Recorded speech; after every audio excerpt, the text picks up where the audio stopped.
How to remove background on a video on CapCut app. Hello guys, so all what you have to do is simple.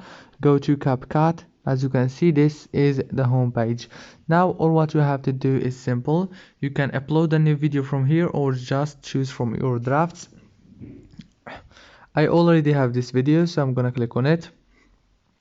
Now if you want to remove the background of the video, all what you have to do is simple. Go down here and click on edit, and now swipe right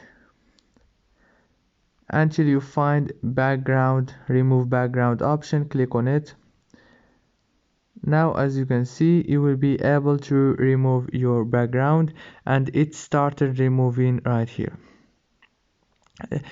You have just to wait a few seconds and it will be removed. And let's see.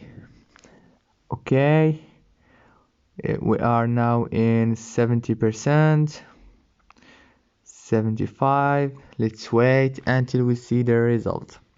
It's so easy, and I hope this video was helpful for you. So please don't forget to like and subscribe, and thank you so much for watching this video until the end. See you later, and thank you so much.